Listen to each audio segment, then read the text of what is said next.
అమరావతి అభివృద్ధి మీద నజర్ పెట్టింది ఆంధ్ర సర్కార్. ఇదే ప్రధాన అంశంగా కేబినెట్ మీటింగ్ జరిపిన ఏపీ సర్కార్ చాలా నిర్ణయాలకు ఆమోదం తెలిపింది. కొత్త రాజధాని మంచిగా కట్టేందుకు స్విస్ ఛాలెంజ్ ప్రతిపాదనలకు గ్రీన్ సిగ్నల్ ఇచ్చింది ఏపీ కేబినెట్. ఎన్టీఆర్ గృహ నిర్మాణ పథకంలో భాగంగా 4 లక్షల ఇండ్ల నిర్మాణానికి అనుమతించింది. 800 కానిస్టేబుళ్ల భర్తీతో పాటు బ్యాడ్మింటన్ స్టార్ పివి సింధుకు గ్రూప్ 1 ఉద్యోగం ఇచ్చేందుకు ఓకే చెప్పింది ఏపీ కేబినెట్. అదే మరి సింగపూర్ కన్సార్టియం ఈ రెండు కలిపి ఒక ఎస్పీవి పెట్టుకొని అమరావతి డెవలప్మెంట్ పార్ట్నర్ అనే పేరుతో ఈరోజు ఈ యొక్క అభివృద్ధి స్టార్ట్ చేస్తారు.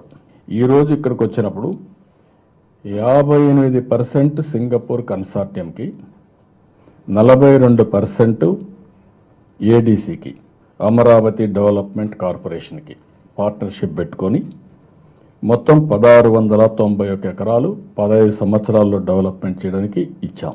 ఎక్కడికక్కడ ల్యాండ్ అంతా గవర్నమెంట్ దగ్గరనే ఉంటుంది, సిఆర్డీఏ దగ్గరనే ఉంటుంది.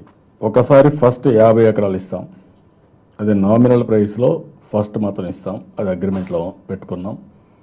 ఆ తర్వాత 200 ఎకరాలు ఎప్పటికప్పుడు డెవలప్మెంట్ చేసిన ల్యాండ్లో 70% వాళ్ళు డెవలప్ చేసిన తర్వాత అభివృద్ధి చేసి అమ్మిన తర్వాత మళ్ళీ ల్యాండ్ ఇస్తూ వస్తాం. ల్యాండ్ ఎప్పటికీ సిఆర్డీఏ దగ్గరనే ఉంటుంది.